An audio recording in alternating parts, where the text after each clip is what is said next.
The fact that this whole sequence is in slow motion, it's the part where the X-Man is going up against, well, Alice and Claire are going up against the X-Man. Claire just did that graceful swan landing in slow motion. The whole fucking scene's in slow motion. The scene's easily like 2 days long. Now, nobody suggested that I say something nice about Resident Evil Afterlife. I picked this one because I'm like, I was like, let me challenge myself as far as this franchise goes with how many good things I could say about this one. There's probably some people out there wondering, like, how can you say good things about any Resident Evil movies because they're all terrible? I don't think so.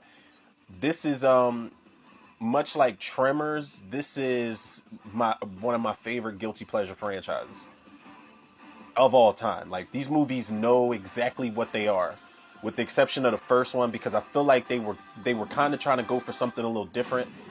And then, Paul W.S. Anderson did that first one, then Alexander Witt, then Russell Mulcahy, and Paul W.S. Anderson came back for this, the next one, and the last one. And then they rebooted it with Johannes Roberts. But I don't know, man.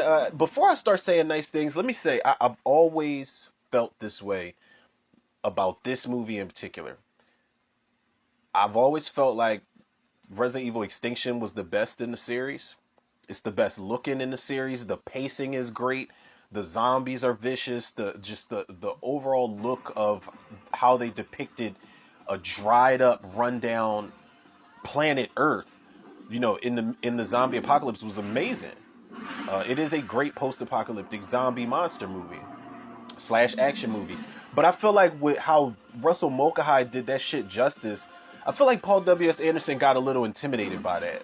And he came back and put way more money into the sequel and just slowed everything down. Like, everything is slowed down and dramatic in this movie. And it is one of the biggest faults of this movie. You were already going for the Matrix type shit when the first one came out. But the second one picked up the pace, definitely the third one, but this one is a step backwards in a lot of ways.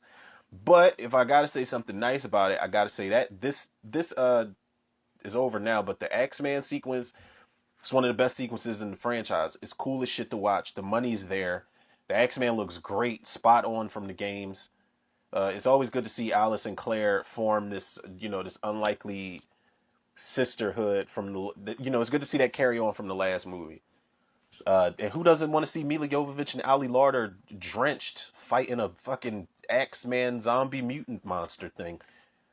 Something else nice I could say about this: the money's there. The movie looks good. The set pieces, the costume design, the practical effects, the CG effects in a lot of moments look good. So the money's there. Paul W.S. Anderson was not cutting corners with this bread. Kim Coates. I can say something nice about Kim Coates being in here. He's a wasted character in here, because I feel like he's a much better actor than what they gave him in this film. But it's good to see Kim Coates in here. Sergio, what's his name? Sergio Perez Manchenta. My man Oso from Snowfall's in here. They don't give him shit to do, but it is good to see him. I went back and watched this, and I was like, oh, that's my man Oso from Snowfall, and he was in Rambo, and he was just recently in Meg 2 Trench. So it's an okay cast here. Speaking of cast, I will not say nothing nice about Wentworth Miller as Chris Redfield. That is some of the worst casting in the world I've ever seen. He's one of the worst actors I've ever seen. Just terrible. Something else nice I can say about this movie. This movie has it's got this strange balance to it of glamour and grit.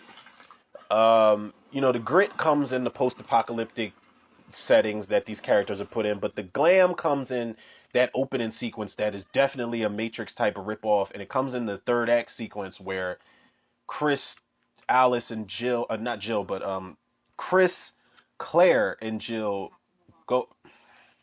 Y'all know what fucking characters I'm talking about, man. Damn. Ali Larder, Wentworth Miller, and Mila Jovovich are going up against Wesker. That is where the glam comes in, because they're in this all-white room, and, they're kicking glass shards at each other, and Wesker's doing that, that Matrix teleportation Code Veronica shit. I'm telling y'all now, for all my gamers out there that love Resident Evil, Code Veronica is where I stopped. Like, I started with Resident Evil on Sega Saturn, loved it. Uh, my brother had PlayStation, so I played Resident Evil 2, the double disc Resident Evil 3 with Nemesis, and then Code Veronica came in. I had that shit on Dreamcast. That's where I gave up because Wesker's eyes start changing colors. You know, he's got the military behind him and shit, and he starts teleporting. I'm not dealing with that shit. I've already got to create herbs to make maps and play Moonlight Sonata for walls to open up and all this. Like I'm not doing that. I'm not about to deal with mutant Wesker too. I'm not doing it. Something else nice I could say about Resident Evil Afterlife. I do like that they introduced the Las Plagas zombies. I don't think they were in any movies prior to this. You know, the zombies where mouths open up like squid or something like that. They got like tentacles coming out or little mandibles. I like that they introduced that. Um, I don't know. This movie was a step down for me, man. It really was, and I've got a lot of mixed feelings about every movie in the Resident Evil franchise. But these movies, you know, much like the Fast and Furious movies, they're very self-aware of what they are at this point, and I enjoy them as guilty pleasures.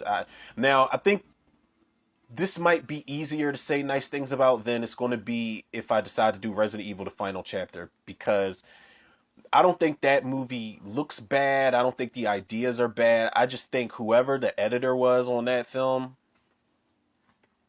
I don't know if it's just that film that they did this with, but if that is your like style of editing for every movie you do, you definitely need somebody showing you the ropes um, to avoid injuries on the eyes moving forward for any other movie that you edit.